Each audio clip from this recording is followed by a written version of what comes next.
Chess करता जाएगा उसका रेंट वो नहीं देगा, बल्कि उसके रिलेटिव उसके अगेंस्ट बाकी जो एरियाज हैं या बाकी जो उसका हिस्सा नहीं है उसका वो रेंट पे करेगा। ठीक हो गया।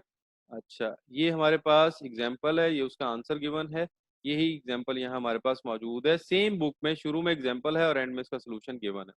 ये इसके क्वेश्चन जो हमने आंसर कर लिए हैं। अब हम यहाँ से चलते हैं, ये केस नंबर 3 था।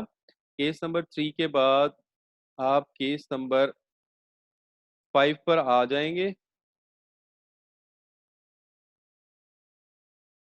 ये केसेस हमने मुदारबा के कर लिए, हम केस नंबर 5 पे जा रहे हैं। केस नंबर 5 में भी हमारे पास मुशारका मौजूद है। ठीक है, अब हम केस नंबर 5 के मुशारका के क्वेश्चंस करेंगे। अच्छा, ये मुशारका का जी ये कॉन्ट्रैक्ट है। ये कॉन्ट्रैक्ट क्या कह रहा है? कॉन्ट्रैक्ट कह रहा है a company is importing Mercedes cars.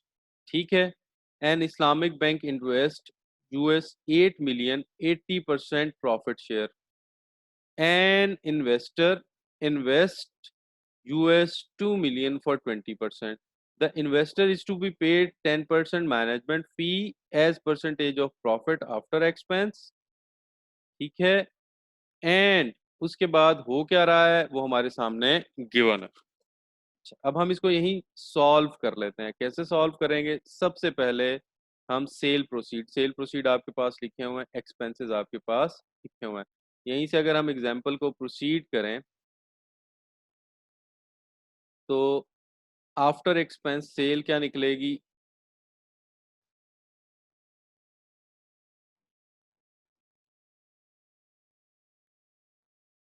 Expense sales क्या निकलेगी जी हमारे पास? 12,200,200। ठीक है जी, ये बेसिकली 1 करोड़ 24 लाख की ट्रांजैक्शन थी। उसके अंदर से आपने एक्सपेंस माइनस किया तो हमारे पास आफ्टर एक्सपेंस आ गया। आफ्टर एक्सपेंस कैलकुलेट करने के बाद हम इसमें से इन्वेस्टमेंट निकालेंगे। इन्वेस्टमेंट कितनी है? इन्वेस्टमेंट आप यहाँ देख सकते हैं। इन्वेस्टमेंट हमारे पास टोटल 10 मिलियन की है। 8 मिलियन हमें इस्लामिक बैंक ने दिए, 2 मिलियन मेरे अपने हैं। ठीक है, तो आफ्टर एक्सपेंस जो है क्या बनेगा मेरे पास सिचुएशन? आफ्टर एक्सपेंस हमारे पास 12,20,000 सॉरी 1 करोड़ 22 लाख रुपए बचे, यानी 12.2 मिलियन। 12.2 मिलियन में से जब आप इन्वेस्टमेंट माइनस करेंगे, इन्वेस्टमेंट हमारे पास कितनी है जी? 10 मिलियन की है। 10 मिलियन माइनस कर दिया तो रिमेनिंग मेरे पास जो एक्चुअल प्रॉफिट बचा वो कितना बचा? एक्चुअल प्रॉफिट मेरे पास, यहाँ लाइन लगाई, प्रॉफिट आफ्टर इन्वेस्टमेंट प्रॉफिट कितना आया जी? प्रॉफिट आया मेरे पास 2.2 मिलियन।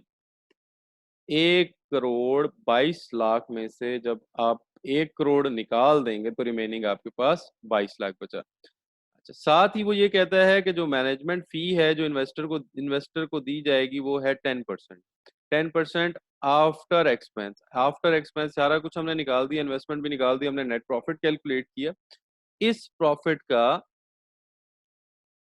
इस प्रॉफिट का 10% एज अ मैनेजमेंट फी दिया जाएगा। 10% कितना बना जी इसका?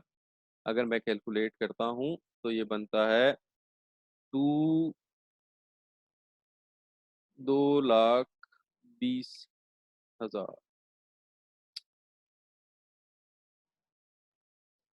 222,000। ठीक है जी, आप बेशक इसको देख सकते हैं। 2,20,000,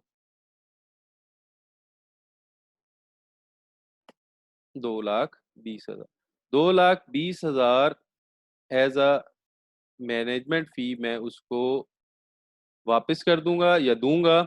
और मैनेजमेंट फी जब मैंने उसके अंदर से वापस की तो मेरे पास आफ्टर मैनेजमेंट फी कितने पैसे बचे?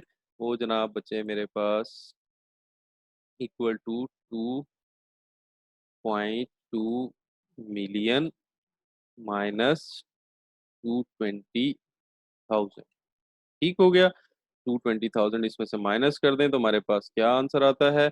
आंसर आता है हमारे पास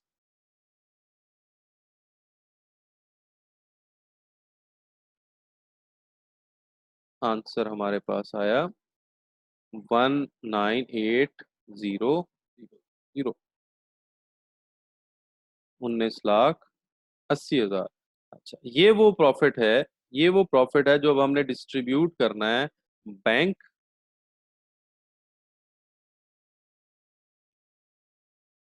बैंक और इन्वेस्टर में। बैंक का कितना शेयर है जी? बैंक का शेयर है हमारे पास 80% और इन्वेस्टर का शेयर है हमारे पास 20%।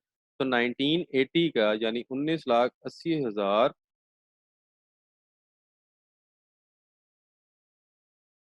19,80,000 19,80,123 मल्टीप्लाई बाय 0.8 80% इसका 5,158,400 ये हमने बैंक को दिया और इसी का 19,80,123 इसका 20% इन्वेस्टर के पास गया। इन्वेस्टर को हमने कितना दिया? 3,6,396 3,96,000। अच्छा, इन्वेस्टर को एक पैसे तो हमने ये दिए, दूसरा मैनेजमेंट फी भी तो इसी को दी है ना, तो हम इसके अंदर ऐड कर लेंगे। क्या ऐड करेंगे जी? इसमें मैनेजमेंट फी ऐड कर लेंगे। मैनेजमेंट फी हमने इसमें ऐड की तो हमारे पास आफ्टर मैनेजमेंट फी आंसर क्या आया कि हमने इन्वेस्टर को दिए 396,000, ठीक है, प्लस 220,123, तो इन्वेस्टर को मिले 6616123। ठीक है, ये हमने पूरी एग्जांपल सॉल्व कर ली। हमने क्या किया? एग्जांपल ये कहती थी कि दो बंदों ने आपस में इन्वेस्टमेंट की, एक का 80% शेयर था, एक का 20% शेयर था। जिसका 80% शेयर था उसने दूसरे को 10% मैनेजमेंट फी देनी थी आफ्टर एक्सपेंस। तो हमने क्या किया? हमने पहले उसकी सेल प्रोसीड कैलकुलेट की, फिर एक्सपेंस माइनस किए जो उसके ऊपर डायरेक्ट एक्सपेंस थे। ठीक है, एक्सपेंस माइनस करने के बाद हमने आफ्टर एक्सपेंस निकाला, इन्वेस्टमेंट माइनस की, प्रॉफिट जनरेट किया। प्रॉफिट का 10% मैनेजमेंट फी निकालना था, वो हमने डिडक्ट कर दिया। आफ्टर मैनेजमेंट फी हमारे पास 19,80,000 1.98 मिलियन बचा। उसके हमने दो हिस्से किए। दो हिस्से हमने किन बुनियादों पे किए? क्योंकि 80% बैंक को जाना था, वो बैंक के पास चला गया, और 20% जाना था इन्वेस्टर के पास, वो 20% उसके पास चला गया, और बैंक के पास गए 1.584 मिलियन, और इसी तरह 0.396 मिलियन इन्वेस्टर के पास चला गया। उसके अंदर हमने मैनेजमेंट फी ऐड की जो इन्वेस्टर को मिलनी थी। तो इन्वेस्टर के पास हमारे पास 616 आया और उसके पास 1,584 आया। अगर हम इन दोनों को ऐड करते हैं, ठीक है, 1,584, इसको ऐड करें, ये हमारे पास देखें जी 22 लाख रुपए पूरे हो गए। 22 लाख का ही आपके पास प्रॉफिट हुआ था। 22 लाख का प्रॉफिट यहाँ आप देख भी सकते हैं। ये प्रॉफिट आप लोगों ने कैलकुलेट किया था, इसके फिर फर्दर हम लोगों ने हिस्से किए हैं।